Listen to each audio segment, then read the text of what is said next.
Welcome to Anime Studio Pro 7. Anime Studio Pro 7 has vector-based draw, paint, and fill tools. I'm going to start out by showing you the Add Point tool. Now the Add Point tool makes it very easy to quickly create your own shapes in Anime Studio. All you have to do is click and drag, and it will set up these control points that you see right here. And where I'm welding my shape, and where I'm welding points together, you'll see this green dot appear. Now these red points allow you to add additional control points to your shape, which then can later be animated or you can use to deform your shape. So for example, if I use my Translate Points tool, I can go in here and click and drag after selecting some of these points and quickly create an animation by just moving through the timeline.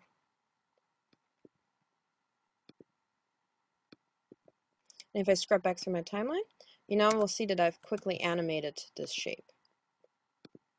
Now everything you're going to draw in Anime Studio, you're going to draw at frame 0. So the next tool I'm going to show you is the freehand tool. The freehand tool is very similar to a pen tool and allows you to recreate the sensation of drawing on paper if you're using a pen tablet. So the freehand tool has a wide variety of different options. So you can select use pen pressure if you're working with a tablet, none, or random, and it will automatically adjust the width and apply a random width to your stroke, basically simulating of what it would be like if you had a pen tablet and were drawing with a pen tablet. You can also choose from a wide variety of different brush styles, adjust your width, and quickly adjust your color as well. And if you're holding down the Alt key in the Styles palette over here, you can quickly change the color of the stroke. Now we also have a Draw Shape tool, and this allows you to quickly draw shapes using some of these presets. All I have to do is click and drag, and I'm going to adjust my width down to 5 or 4. And then I also have a text tool to add text and a wide variety of other drawing tools that we can utilize as well, drawing and editing tools. We also have fill tools. So the select shape tool, what that allows me to do is click on any shape and you'll see this checker pattern here. And it will show you that you have an orange color as the fill and a green color as the stroke or the outline. And if I click on this curve here, I'll see that I don't have a fill because it's just a curve and not a closed path shape. But I have a black stroke applied to that.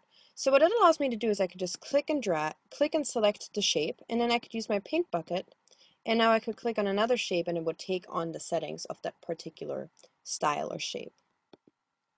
Also, I can adjust the width of my outline with this line width tool, and I can use the select points tool to quickly select just a couple of points that I want to change the line width for.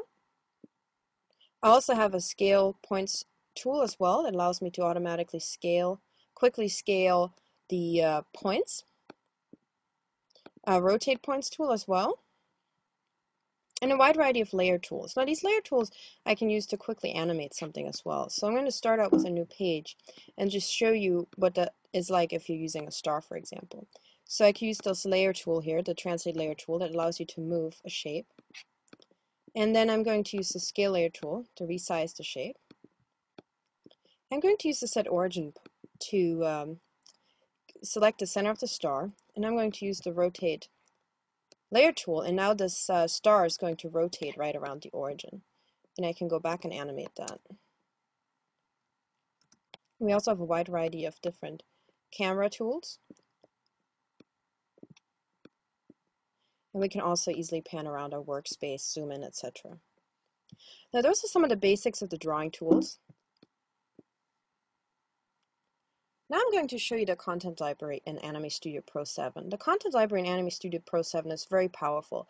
It allows you to quickly browse or search through content. You can also access your own content that you can add to the library, or choose from a wide variety of different pre-designed content pieces, such as pre-designed characters that are already rigged and set up with bones, as well as props, background images, audio, video, etc. You can also add content to the Favorites tab if you want to use it in other projects as well. So I'm going to start out with one of my characters here, Jace, and click and drag to add him to the scene.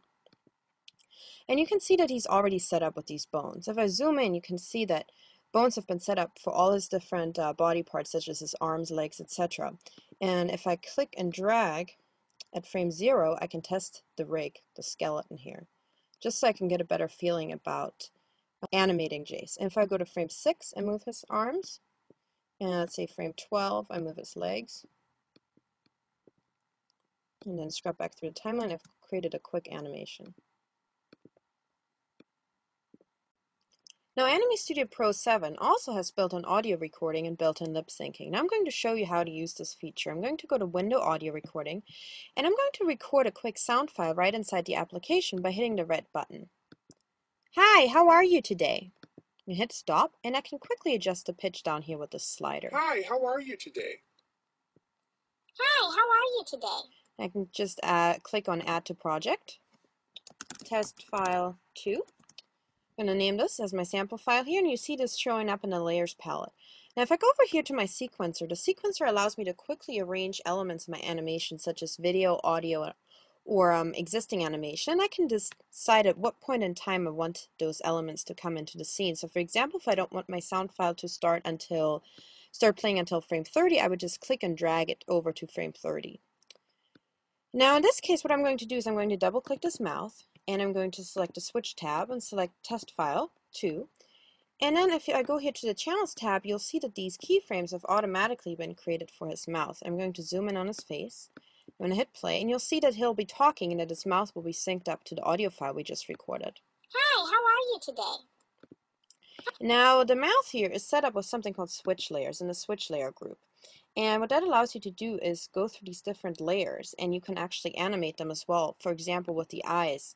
The eyes are also set up with switch layers. So if I wanted to animate them, I could go to frame 6, and I could just right-click the eyes switch layer folder and select eyes open, and then go to frame 12, for example, and select wink left, and frame 18, look left, and then maybe right hand fist.